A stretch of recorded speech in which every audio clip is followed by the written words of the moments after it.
हरियाणा चौपाल में आपका स्वागत है और मैं हूं आपके साथ लोकेश लकी जगवानी। खबरों की शुरुआत करते हैं विस्तार के साथ। हरियाणा के झज्जर जिले में महिला किसानों को रौंदने वाले एक ट्रक चालक को पुलिस ने गिरफ्तार कर लिया। सेक्टर 6 थाना पुलिस ने आरोपी चालक को गिरफ्तार किया है। ट्रक का मालिक महावीर खुद चालक को लेकर थाने पहुंचा था। ट्रक मालिक ने बताया कि उसका किसी राजनीतिक पार्टी से कोई संबंध नहीं। आरोपी चालक मंगल 1.5 महीने से रोजाना इसी रास्ते से एक चक्कर लगाता है और वो चरखी दादरी से डस्ट लेकर दिल्ली के कंझावला जा रहा था। ट्रक मालिक ने बताया कि इसके पहले चालक ने ऐसा कोई हादसा नहीं किया है। आपको बता दें, झज्जर में गुरुवार सुबह एक दर्दनाक सड़क हादसा हो गया। इस हादसे में 3 महिलाओं की मौके पर मौत हो गई, जबकि 3 महिलाएं घायल हो गई। घायल महिलाओं को इलाज के लिए अस्पताल में भर्ती करवाया गया। इस हादसे की सूचना मिलने के बाद पुलिस और किसान मौके पर पहुंचे। बताया जा रहा है कि ये महिलाएं किसान आंदोलन में शामिल थीं और सभी पंजाब के मानसा जिले की रहने वाली हैं।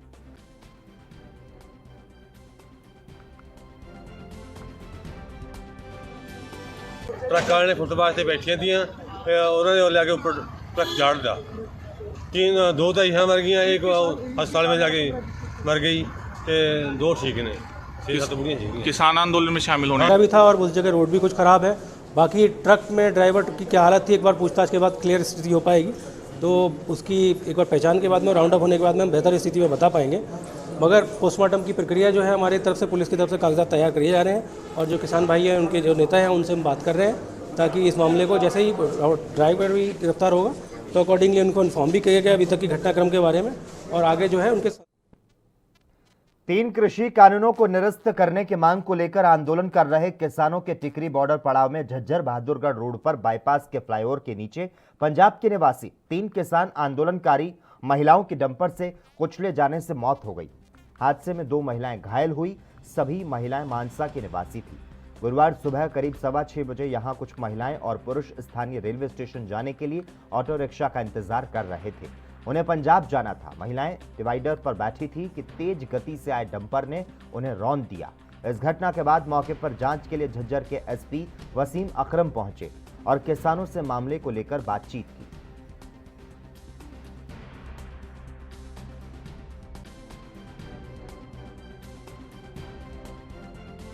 तीन कृषि कानूनों को निरस्त करने की मांग को लेकर आंदोलन कर रहे किसानों के टिकरी बॉर्डर पड़ाव में झज्जर बहादुरगढ़ रोड पर बाईपास के फ्लाईओवर के नीचे पंजाब के निवासी 3 किसान आंदोलनकारी महिलाओं की डंपर से कुचले जाने से मौत हो गई। इस हादसे में 2 महिलाएं घायल हुई। सभी महिलाएं मानसा की निवासी थी। गुरुवार सुबह करीब 6:15 बजे यहां पर कुछ महिलाएं और पुरुष स्थानीय रेलवे स्टेशन जाने के लिए रिक्शा का इंतजार कर रहे थे। उन्हें पंजाब जाना था। महिलाएं डिवाइडर पर बैठी थी कि तेज गति से आए डंपर ने उन्हें रौंद दिया।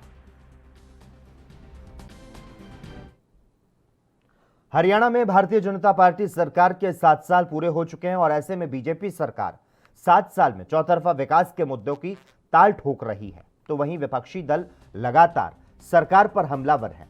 और इसी बीच हरियाणा के शिक्षा मंत्री कंवरपाल गुर्जर ने कहा कि भारतीय जनता पार्टी सरकार ने बिना किसी भेदभाव के सबका साथ सबका विकास के नारे को सार्थक करते हुए चौतरफा विकास किया। वहीं इस दौरान कंवरपाल गुर्जर ने किसानों के मुद्दे पर विपक्ष को घेरा।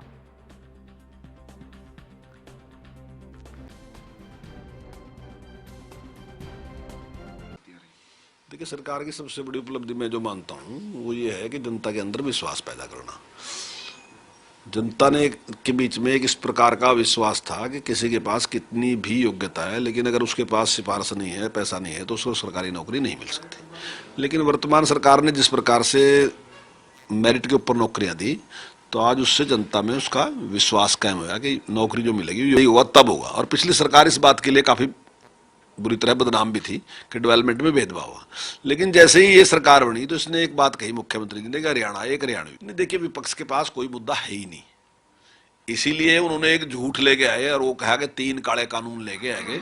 वो उन्होंने एक अपना किसान यूनियन को आगे कर दिया और वो पीछे पीछे सारे वो चाहे लोकदल था, चाहे सपा थी, चाहे कांग्रेस थी, सब उसके पीछे लग लिए और शोरूम चढ़ा दिया, जबकि निराला झूठ है बिल्कुल। 3 कानून जो है 100% किसान के हित के हैं और ये केवल हमने नहीं बनाए, सारी पार्टियों ने बनाए मिलकर। कांग्रेस का भी इसमें योगदान है, बीजेपी का भी योगदान है, सपा का भी योगदान, सारी पार्टियों ने मिलकर कानून बनाए। लेकिन अब सरकार के खिलाफ कुछ दिख नहीं रहा था, इसलिए ऐलनाबाद उपचुनाव को लेकर हरियाणा के गृह मंत्री अनिल विज ने कहा कि ऐलनाबाद उपचुनाव भारतीय जनता पार्टी जीतेगी। उन्होंने कहा कि जो भी पार्टियां मुकाबले में हैं और अपने आप को किसानों का हितैषी बताती हैं, उन्होंने अपने अपने समय में किसानों पर गोलियां चलाई हुई है। हम 11 महीनों से किसान आंदोलन से संयम से निपट रहे हैं। अगर कांग्रेस या इनेलो की सरकार होती तो अब तक कई बार गोलियां चल चुकी होती।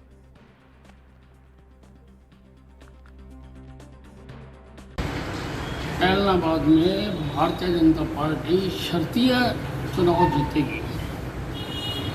बाकी जो पार्टियां मुकाबले में हैं और जो अपने आप को किसानों का हितैषी बताती हैं, उन्होंने अपने अपने समय में किसानों पर गोलियां चलाई हुई हैं।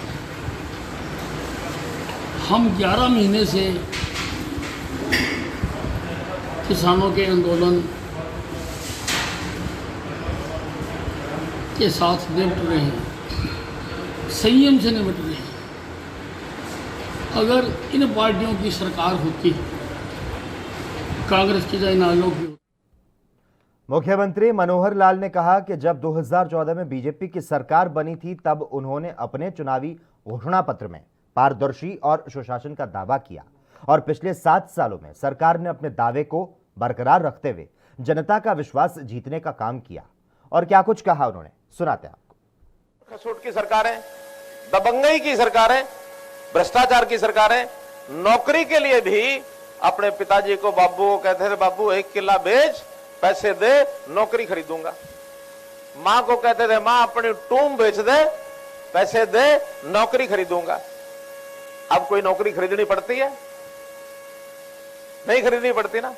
अच्छा, धौलपोलिया गांव में कितने लड़के इन 7 सालों में बिना पर्ची के, बिना खर्ची के लगे हैं? कोई हिसाब लगाया किसी ने? 55 लड़के एक गांव में, वो 70 कह रहे हैं। और नहीं तो चोरी चोरी, जो होशियार बालक थे उनको भी लगता था पता नहीं नंबर आएगा कि नहीं आएगा, वो भी जाके पैसे ठोक के आते थे। अभी जो पुराने कर्मचारी है ना, मैं कई बार उनसे बंद कमरे में पूछ लेता हूं, मैंने कहा भाई थारे में से कौन कौन पैसे देके लगा था? हंस पड़ते हैं सारे। दमखम से नहीं कहते कि हम बिना पैसे के लगे थे, क्योंकि दलाल घूमते थे। हमने आने के बाद ये धौल कपड़िए, सॉरी ये गांव का नाम क्या है? धौलपाड़िया। धौल कपड़िया तो नहीं है ना? धौल कपड़िए जो धौले कपड़े पहन के राजनीतिक नेताओं के आगे पीछे घूमते थे, दलाली करते थे, उनके सबके खुट्टी पटंग। जो लोग 1 लाख रुपए नीचे के साल के आमदन के हैं, उन परिवारों की आय बढ़ाने के लिए हम क्या कर सकते हैं? हर एक डिपार्टमेंट हमारा सोचेगा। आपको रोजगार क्या कराना है, आपको कोई दुकान करानी है, आपको कोई नौकरी करानी है, आपको कोई स्किलिंग के माध्यम से कोई हुनर सिखा के, कोई आपका ऐसा हुनर जिसके कारण से आप अपना काम कर सकते हैं, आपको बैंक से लोन लेके देना है, आपकी दुकान बनवानी है, जो जिसके पास जितनी समझ है उसके हिसाब से उसका काम कराएंगे, ताकि हर परिवार 1,80,000 साल की आमदन के ऊपर आ जाए। इस काम में हम लग गए हैं, इस काम में लग गए हैं। तो मित्रों, काम बहुत कर रहे हैं, गिनाने लगे तो शाम हो जाएगी।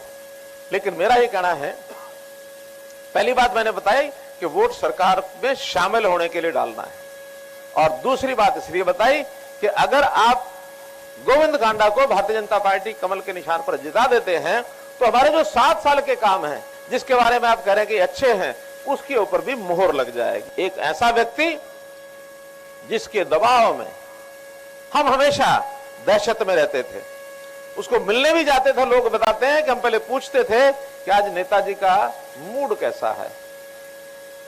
ऐसे मिलने के लिए लोग जाते थे, नजदीक भी नहीं लगने देते थे। और हमारा कैंडिडेट गोविंद बीबा, सेवावृत्ति, भगवान से डरने वाला, हमेशा पूजा पाठ करके और तब हर काम के लिए बाहर निकलता है।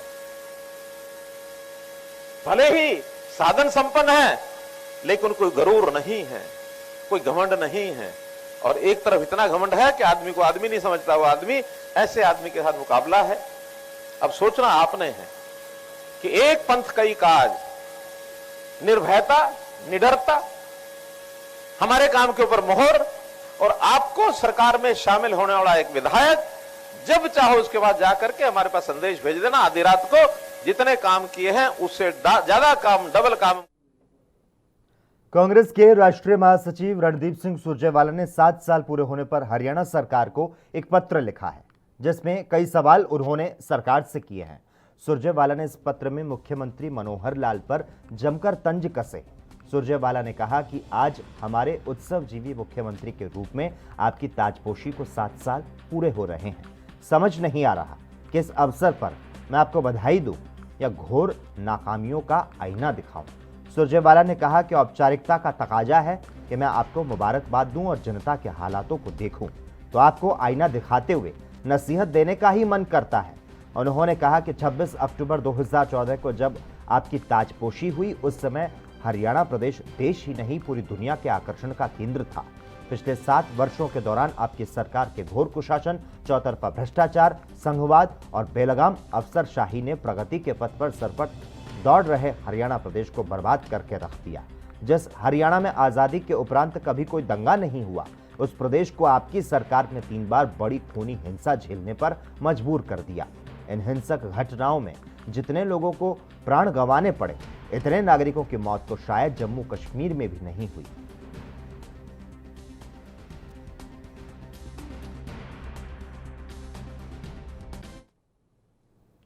वहीं देश के रक्षा मंत्री राजनाथ सिंह पंचकुला के रामगढ़ में स्थित रक्षा अनुसंधान एवं विकास संगठन में आयोजित किए जा रहे कार्यक्रम में शामिल हुए।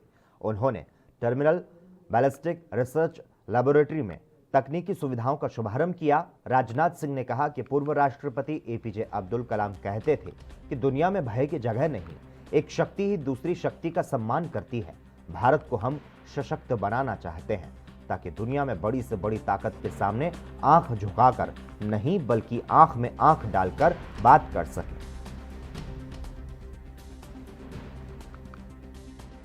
टीबीआरएल चंडीगढ़ की विजिट पर आप सबके बीच उपस्थित होकर गौरवान्वित तो अपने को महसूस कर ही रहा हूं, मुझे बेहद खुशी भी हो रही है। और मुझे बताया गया कि किसी समय 2 रूम फैसिलिटी से शुरू हुई यह लेबोरेटरी आज देश को क्रूशियल डिफेंस टेक्नोलॉजीज और कैपेबिलिटीज प्रदान करने वाली एक महत्वपूर्ण रिसर्च एंड डेवलपमेंट एस्टेब्लिशमेंट बन चुकी है। और जिस तरह मैंने अभी टीबीआरएल द्वारा डेवलप की जा रही टेक्नोलॉजीज और प्रोडक्ट्स को देखा और उनके बारे में जाना समझा, मुझे पूरा विश्वास है कि आने वाले समय में यह देश ही नहीं बल्कि दुनिया की टॉप डिफेंस टेक्नोलॉजी और टेस्ट एंड इवैल्यूएशन फैसिलिटी प्रदान करने वाली इस्टेब्लिशमेंट्स में से एक बनेगी।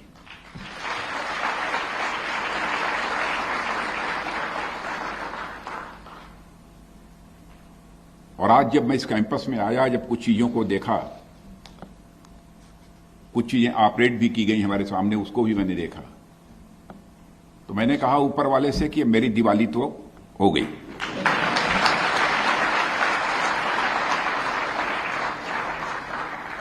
वैसे मैं आप सब लोगों को भी दीपावली की शुभकामनाएं देता हूं। वैसे साल में आप 4, 6, 8, 10 बार तो दीपावली मनाते ही होंगे। मैं डीआरडीओ के चेयरमैन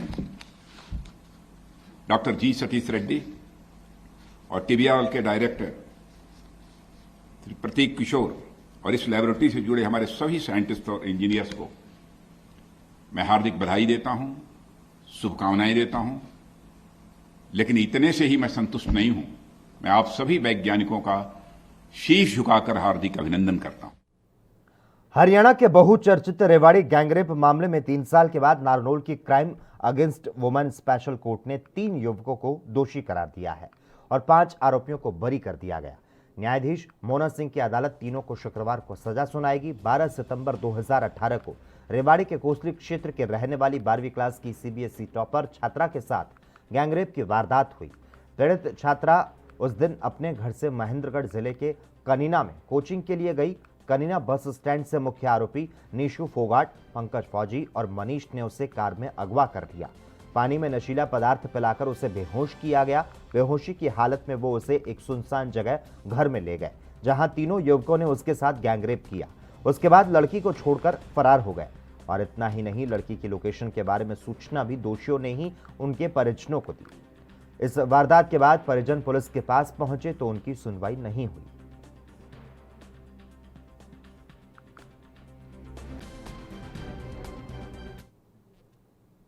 केंद्रीय राज्य मंत्री कृष्णपाल गुर्जर ने त्योहारी सीजन शुरू होते ही बाजारों में लोगों से कोरोना को लेकर सतर्क रहने की अपील की। उन्होंने कहा कि प्रधानमंत्री ने लोगों से कहा है कि कोरोना अभी गया नहीं है, कोरोना हमारे बीच में है, इसीलिए सावधान रहें। हमारे देश में सबसे तेज गति से वैक्सीनेशन का काम किया गया। प्रधानमंत्री ने कीर्तिमान स्थापित किया है, इसीलिए लोगों को लापरवाही नहीं करनी चाहिए। अपने देश से कोरोना को हराना है तो हमें अभी भी कोविड प्रोटोकॉल का पालन करना चाहिए।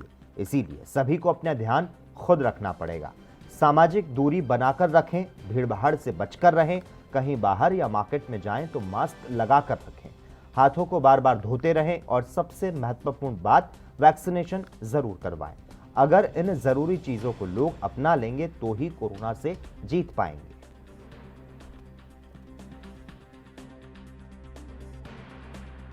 देखिए, निश्चित तौर पर मैं शुरू से आदरणीय प्रधानमंत्री जी ने कहा है कोरोना गया नहीं है, कोरोना हमारे बीच में है। वो कहते हैं ना, सावधानी हटी दुर्घटना घटी। इसलिए दुनिया में सबसे तेज गति के साथ सबसे ज़्यादा वैक्सीनेशन आदरणीय मोदी जी के मार्गदर्शन में इस देश में कीर्तिमान स्थापित किया है, एक इतिहास बनाया है। लेकिन उसका मतलब ये नहीं है कि हम कोविड प्रोटोकॉल को भूल जाएं।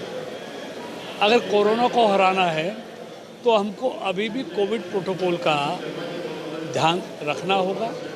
सामाजिक दूरी बना के रखनी पड़ेगी, भीड़ भाड़ से बचना पड़ेगा, मास्क लगा के रखना पड़ेगा, हाथों को बार बार सैनिटाइज करना पड़ेगा और वैक्सीनेशन कराना पड़ेगा। तो ये सारे प्रोटोकॉल हमको अपनाने होंगे।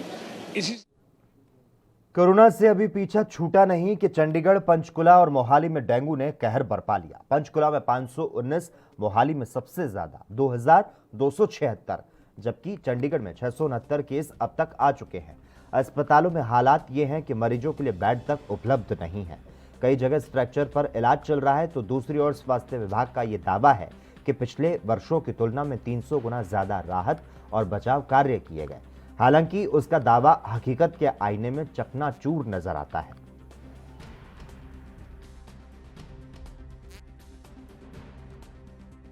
देखिए, इस साल और पिछले कुछ वर्षों की अपेक्षा डेंगू के केस डेफिनेटली ज्यादा आए हैं। अभी तक कल की डेट तक 491 पॉजिटिव केसेस थे। पॉजिटिव केसेस का मतलब होता है जो WHO की गाइडलाइंस है उसके हिसाब से जो एलाइजा कंफर्म्ड केसेस होते हैं वो हम पॉजिटिव मानते हैं। जो कार्ड टेस्ट होते हैं वो डाउटफुल केसेस होते हैं, उनको WHO ने पॉजिटिव मानने से गलत है। तो पॉजिटिव केसेस 491 हैं और उनका सबका मैनेजमेंट मतलब या तो प्राइवेट में या सरकारी अस्पताल में प्रॉपर खाती से जो हम कर सकते हैं हेल्थ की तरफ से हो जाए।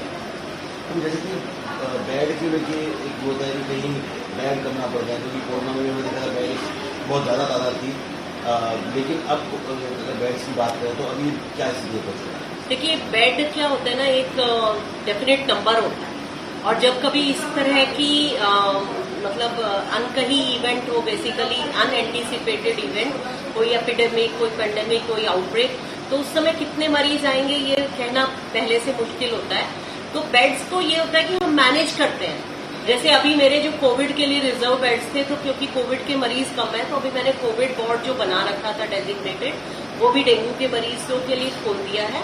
और इसके अलावा जैसे दूसरे और स्पेसेस जहाँ पे हमारी ट्रेनिंग्स चलती थी और इमरजेंसी के सामने भी एक हॉल है, वहाँ पे अभी टेम्परेरीली हमने 10 बेड डलवा दिए हैं। इस तरह से करके हमने ज्यादा जो हमारे पास इंक्रीजिंग नंबर ऑफ पेशेंट्स हैं उनको एकोमोडेट कर दिया।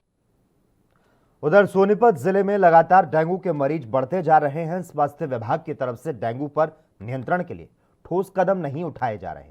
जिला अस्पताल में रोजाना बुखार के मरीजों की भीड़ लग रही है। बुधवार को डेंगू के 44 नए मरीज मिले। अब मरीजों का आंकड़ा बढ़कर 462 तक पहुंच चुका है। इसमें खादर क्षेत्र सबसे ज्यादा प्रभावित है।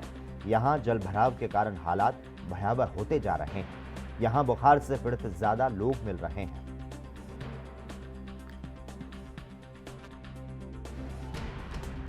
वहाँ पे जो कि है कि डिस्पेंसरी का 20,000 रुपये पर ईयर मेंटेनेंस के लिए आता है, लेकिन आज तक उसमें मेंटेनेंस का कोई भी काम नहीं हुआ है। गांव के लोग भी वहाँ कचरा डालते हैं डिस्पेंसरी के सामने। इतनी हाँ बोल दिया उनको डालते हैं, बोल दिया, लेकिन वे सुनवाई नहीं कर रहे हैं। ताकि ये डिस्पेंसरी वाले खुद लिख के देंगे आगे, तो उसके बावजूद हम साथ के साथ कदम मिला के चलेंगे ना। तब यही नहीं कदम ले रहे हैं तो हम कहाँ से करेंगे, किसके पास लिखित में दे। हमने पीछे सफाई करवाई थी, पूरी अंदर भी करवाई थी। उसके बाद गाँव के लोग कूड़ा डालते हैं, बार बार कह रही, सरपंच को भी कह रही कूड़ा मत डालो, गंदगी फैल रही है उसमें, लेकिन कोई नहीं मान रहा हमारी। रोजाना वालों के साथ हमारी कहा सुनी होती है। और हमारे सब सेंटर के सारे दरवाजे गल गए हैं, जिसमें पीछे हमारा कैंपर भी उठा लिया, वो गल गए हैं। और गवर्नमेंट से रिपेयर का बजट नहीं आ रहा हमारे पास। सरपंच को भी कह ली, पीछे एक आदमी है जो पूरे गाँव के लिए कार्य करता है, पंडित जी हैं, और उसने मिट्टी भी डलवाई थी वहाँ पर। उसके बाद फिर उसके ऊपर कूड़ा डालना शुरू कर दिया। अगर रिक्वेस्ट है हमारी गांव की पंचायत से, अगर इस पर मिट्टी डलवाई जाए, सफाई कराई जाए। देश भर में आतंकवादियों और असामाजिक तत्वों से लड़ते हुए शहीद हुए पुलिस कर्मचारियों को याद करने के लिए कार्यक्रम आयोजित किए जा रहे हैं। और इसी कड़ी में हरियाणा के यमुनानगर में भी पुलिस लाइन में कार्यक्रम का आयोजन किया गया, जिसमें पुलिस अधीक्षक कमलदीप गोयल ने यमुनानगर जिले के अलग अलग समय में शहीद हुए 7 पुलिस जवानों को श्रद्धांजलि अर्पित की। इसके अलावा 21 अक्टूबर से 31 अक्टूबर तक पूरे देश में पुलिस फ्लैग डे मनाया जा रहा है, जिसमें शहीदों की याद में अलग अलग तरह के कार्यक्रम आयोजित किए जा रहे हैं। उन्होंने कहा कि युवा पीढ़ी को भी पुलिस कर्मचारियों की शहादत के बारे में पता चले, इसी को लेकर कार्यक्रमों का आयोजन किया जाता है।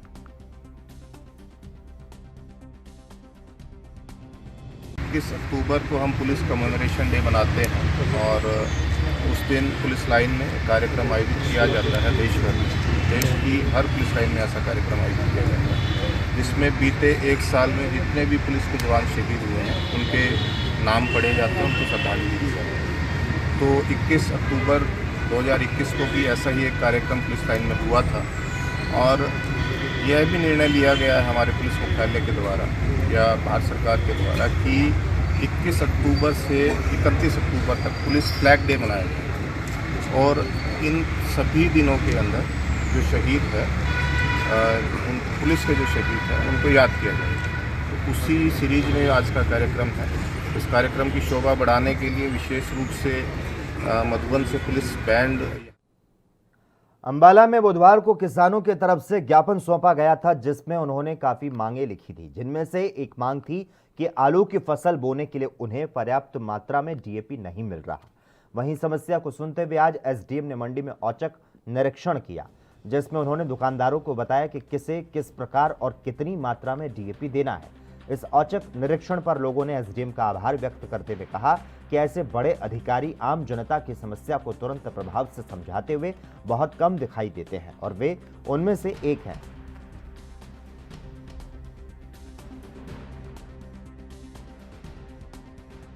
आज मैं जब सुबह दुकान पर आया तो एसडीएम साहब मेरी दुकान पे आए हुए थे, तो बहुत अच्छा लगा कि एक इतना अच्छा अधिकारी जो किसानों की सुध लेने के लिए हमारे इन्होंने रिकॉर्ड चेक किया और बताया कि पूछा कि आपने डीएपी किस तरह से दे रहे हो, तो हमने बताया जिस तरह की उनकी ज़मीन है, जिसको 5 एकड़ का चाहिए उसको 5 एकड़ का दे रहे हैं, जिसको 7 एकड़ का चाहिए 7 एकड़ का दे रहे हैं, और जिनको 10 एकड़ का चाहिए 10 एकड़ का दे रहे हैं। और सबसे बड़ी बात ये रही कि उन्होंने गोदाम भी चेक किया और सब कुछ ठीक ठाक पाया गया। और मैं ऐसे अधिकारी की बड़ी कदर करता हूँ कि उन्होंने किसान हित में जो आज अंबाला मंडी का निरीक्षण किया है वो बड़ी काबिल तारीफ है। और मैं डिपार्टमेंट से भी ये आग्रह करता हूं कि आप भी इस समय पर ऐसी चेकिंग करवाओ जिससे किसानों का फायदा हो। आज के इंस्पेक्शन में जैसे यहाँ पे 1000 कट्टे हुए थे 54 नंबर पे, कल डिलीवरी नहीं हो पाई थी। उनकी जो पीओएस मशीन है उस पर कंपनी की साइड से अपडेट नहीं हुआ था, लेकिन ऊपर बात करके वो अपडेट करवा दी और अभी डिस्ट्रीब्यूशन स्टार्ट हो गया है। किसानों को फर्टिलाइज़र टाइमली अवेलेबल हो, इसके लिए हम उनसे ये पूछते हैं कि कितनी ज़मीन उनके पास है, तो उनकी ज़मीन है उसी के हिसाब से उनको कट्टे दिए जाते हैं ताकि सारे किसान भाइयों को इस टाइम फर्टिलाइज़र अवेलेबल किया जा सके। अभी जैसे मैंने यहाँ पे इंस्ट्रक्शन दिए हैं कि किसानों से ये पूछ लें कितनी ज़मीन है और कौन सी क्रॉप वो उगाने वाले हैं। जैसे अगर सरसों उगाने वाले हैं तो उसमें एसएसपी भी यूज कर सकते हैं, या फिर जैसे आइडिया होता है कि 1 कट्टे से 1 एकड़ ज़मीन बोई जा सकती है। किसी के पास अगर 2 एकड़ है तो उसको 2 ही कट्टे दिया जाए। अगर किसी को ज़्यादा जैसे 5 एकड़ से ज़्यादा ज़मीन है तो अभी 5 कट्टे दे दे, जो ताकि वो 5 एकड़ बो सके। उसके बाद जैसी दूसरी डिलीवरी होती है इसी सप्ताह में, देन 5 उसको जितनी और ज़्यादा ज़रूरत हो वो अवेलेबल करा दे, ताकि हमारा मेन मकसद ये है कि इस टाइम सारे किसान, एक भी किसान ऐसा। वहीं आगरा चौक स्थित एसबीआई शाखा पलवल में ऋण मेले का आयोजन किया गया। इस मेले का शुभारंभ दीप प्रज्वलित करके किया गया। इसमें 101 लाभार्थियों को ऋण स्वीकृति पत्र वितरित किए गए। एसबीआई शाखा पलवल की तरफ से आयोजित मेले में कृषि ऋण, गृह ऋण, निजी ऋण, किसान सहायता ऋण, स्वयं सहायता समूह ऋण के स्वीकृति पत्र दिए गए। एसबीआई बैंक द्वारा स्वीकृत किए गए इस ऋण से सभी लाभार्थी अपने काम शुरू कर पाएंगे और आर्थिक तौर पर इनको मजबूती मिलेगी। इस मेले में लाभार्थियों के साथ आए अन्य लोगों को एसबीआई बैंक द्वारा लोगों की आर्थिक सहायता के लिए चलाई जा रही स्कीम के बारे में जानकारी दी जा रही है।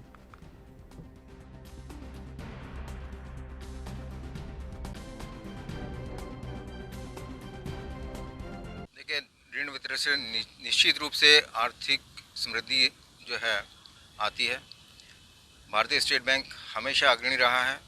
भारत सरकार की सारी योजनाएं, जितनी भी योजनाएं भारत सरकार द्वारा संचालित की जा रही हैं, उन सभी में भारतीय स्टेट बैंक हमेशा अग्रणी रहा है और अपने लाभार्थियों को, अपने ग्राहकों को समय पर त्वरित ऋण वितरण करने का हमारा लक्ष्य रहता है। किसी भी ग्राहक को किसी भी तरह की कोई समस्या ना हो, उसको सरल तरीके से उसको ऋण वितरण किया जाए और उसको पूरी तरह से समझाया जाए कि आपने ऋण को किस तरह से उसका सदुपयोग करना है और किस तरह से आगे अपने आप को समृद्ध बनाना है, जिससे कि आप भी समृद्ध हों और रोजगार के नए अवसर पैदा हों। और इसी के साथ ही हरियाणा चौपाल में बस इतना ही। देश और दुनिया के तमाम अहम खबरों के लिए लगातार आप देखते रहिए ANB न्यूज़।